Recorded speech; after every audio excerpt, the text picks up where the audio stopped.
নূহ আলাইহিস সালামের মহাপ্লাবনে পৃথিবী থেকে সকল পাপাচারী নিপাত যায়, কিন্তু এর পরে ইবলিস অত্যন্ত কৌশল করে নূহ আলাইহিস সালামের সাথে একটা ষড়যন্ত্রে লিপ্ত হয়। প্রিয় দর্শক, হযরত নূহ আলাইহিস সালামের সাথে ঘটা ইবলিসের সেই চক্রান্ত নিয়ে আজকের ভিডিওতে আলোচনা করব, যে চক্রান্তের মাধ্যমে ইবলিস ছলে বলে কৌশলে মানব জাতির ভিতরে মাদকের প্রসার ঘটায়। মহাপ্লাবনে সকল পাপাচারী ধ্বংস হওয়ার পর দীর্ঘ ৪০ দিন পর নৌকা জুদি পাহাড়ে এসে থামলে নূহ আলাইহিস সালাম জমিনে একটি কাক পাঠিয়ে দেন পানির অবশিষ্টতা মাপার জন্য। কিন্তু ভূমিতে পড়ে থাকা মৃত মাছ এবং বিভিন্ন খাবার দেখে কাক সেগুলো খেতে থাকে আর পুনরায় ফিরে আসে না। এতে নূহ আলাইহিস সালাম অত্যন্ত অসন্তুষ্ট হয়ে যান এবং আল্লাহর কাছে ফরিয়াদ করেন। তারপর জিবরাইল আলাইহিস সালামের পরামর্শে কবুতরকে পাঠান জমিনের পরিস্থিতি জানার জন্য। কবুতর জমিনের একাংশে গিয়ে বসে নিজের পায়ে কাদা মেখে নৌকায় ফিরে আসে। হযরত নূহ আলাইহিস সালাম এই দৃশ্য দেখে খুশি হয়ে কবুতরের জন্য দোয়া করেন এবং বলেন যে তুমি এমন একটি পাখি যাকে চিরকাল মানবজাতি ভালোবাসবে। এ সময় হযরত জিবরাইল আলাইহিস সালাম অবতরণ করে পানির জন্য ৭টি পথ তৈরি করে দেন, যার ফলে স্থলভাগে যত পানি আছে তা সব সমুদ্রে গিয়ে পতিত হয়। যা কিছু অবশিষ্ট ছিল সেগুলোকে ভূমি চাষের জন্য উপযুক্ত করা হয়।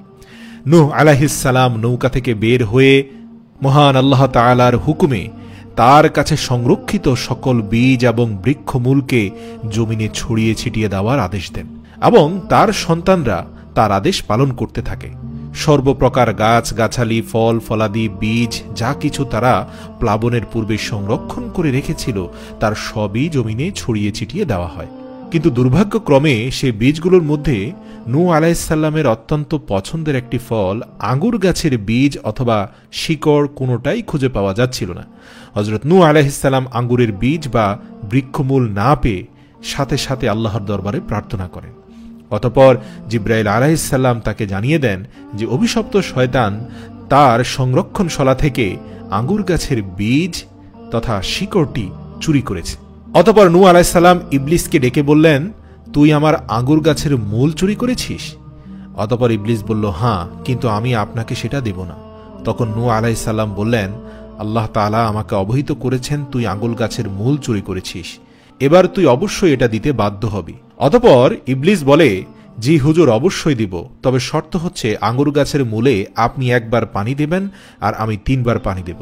হযরত নূহ আলাইহিস সালাম অতঃপর তার এই দাবি মেনে নিলে শয়তান আঙ্গুর গাছের মূল এনে দিল এবং নূহ আলাইহিস সালাম সেটিকে ভূমিতে নিজ হাতে বপন করলেন। পূর্ব কথিত শর্ত মোতাবেক নূহ আলাইহিস সালাম একবার এবং অভিশপ্ত শয়তান 3 বার পানি সেচ করতেন। অভিশপ্ত ইবলিস তার 3 বারে বাঘ, শূকর এবং শিয়ালের রক্ত এনে আঙ্গুর গাছের মূলে ঢেলে দিত। আঙ্গুর যে মিঠা সেটি হল হযরত নূহ আলাইহিস সালামের পানি দেওয়ার মঙ্গলে, আর এই আঙ্গুর থেকে যে মদ তৈরি হয় তা অভিশপ্ত ইবলিসের অপকর্মের ফল। তাই মদ্যপানের পর মানুষ যখন মেজাজ হারিয়ে ফেলে তখন তার মধ্যে শিয়াল, বাঘ এবং শূকরের বিভিন্ন মন মানসিকতা প্রকাশ পায়। কেননা মদ্যপ ব্যক্তি কখনো হিংস্র, কখনো অশ্লীল, আবার কখনো বেখেয়ালি। আর আমরা সবাই জানি যে প্রত্যেক বস্তুর মাঝে সেটার মূলের প্রতিক্রিয়া থাকে। তাই তো প্রবাদ রয়েছে, সর্ববস্তু তার মূলের দিকে ফিরে যায়, আর এটা অভিশপ্ত শয়তানের কুকর্মের ফল। এবার ইবলিস হযরত নূহ আলাইহিস সালামকে উদ্দেশ্য করে বলল, হে শাইখুল আম্বিয়া, নবীকুলের শ্রদ্ধেয়, আমার উপর আপনার অনেক দয়া এবং করুণা রয়েছে, তাই আপনি আমার নিকট থেকে কিছু একটা কামনা করুন। তখন নূহ আলাইহিস সালাম বললেন, ওরে অভিশপ্ত ইবলিস, তুই আমার কোন গুনাহে খুশি হয়েছিস যে আমার এমন প্রশংসা করছিস? তখন ইবলিস বলল, হ্যাঁ, আপনি তো কোনো গুনাহই করেন নাই, বরং আপনি এমন দোয়া করেছেন পুরো পৃথিবীতে আমার বেঁচে থাকা সকল শাগরেদকে আল্লাহ ধ্বংস করে দিয়েছেন, শুধুমাত্র আমাকে ছাড়া। অবশ্য তারা চিরকাল আমার সাথে জাহান্নামে অবস্থান করবে।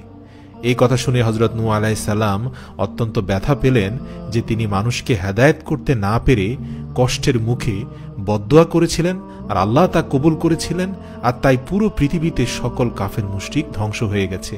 এই জন্য তিনি পরবর্তী 100 বছর ব্যথিত হৃদয়ে মহান আল্লাহর দরবারে কান্নাকাটি করতে থাকেন। এরপর একদা নূহ আলাইহিস সালাম ইবলিসকে জিজ্ঞেস করলেন, ইবলিস, আচ্ছা বলতো, বনি আদম জাহান্নামে কোন কোন কারণে নিক্ষিপ্ত হবে? ইবলিস বলল, হুজুর, 4টি বিষয়ে: হিংসা, লোভ, অহংকার এবং কার্পণ্য। নূহ আলাইহিস সালাম ইবলিসের কাছে এর ব্যাখ্যা চাইলেন। ইবলিস বলল, আমি ৭০,০০০ বছর পর্যন্ত পরাক্রমশালী সম্মানিত আল্লাহকে সেজদা করেছি, তার ইবাদত করেছি। মহান আল্লাহ তাআলা যখন আদম আলাইহিস সালামকে সৃষ্টি করলেন তখন তাকে সেজদা করতে অস্বীকৃতি করায় আমি লানত এবং অভিশাপের ভাগীদার হয়েছি। এরপর মহান আল্লাহ তাআলা আমাকে জিজ্ঞাসা করলেন, তুই আদমকে কেন সেজদা করলি না? এবার আমি অহংকার করে বসলাম, বললাম, আমি আদম থেকে শ্রেষ্ঠ, কেননা আপনি আদমকে মাটি থেকে আর আমাকে আগুন থেকে সৃষ্টি করেছেন। এই অহংকারের কারণে মহান আল্লাহ তাআলা আমাকে তার দরবার থেকে বিতাড়িত করলেন। তৃতীয়ত, আদম আলাইহিস সালামের ভিতরে আমি গন্ধম বক্ষণের লোভ যখন সৃষ্টি করলাম, অতঃপর সেও যখন তার নিজের ভেতরের লোভকে সংবরণ করতে পারল না এবং গন্ধম খেয়েই ফেলল, তারপর থেকে সে জান্নাত থেকে বহিষ্কৃত হয়ে গেছে।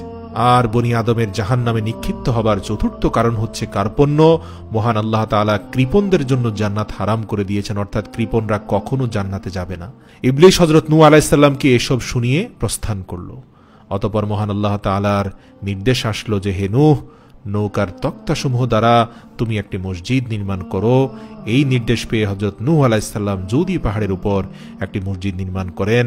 সেখানে এই মসজিদকে কেন্দ্র করে শামানিন নামের একটি জাতি বা জনবসতি গড়ে উঠল।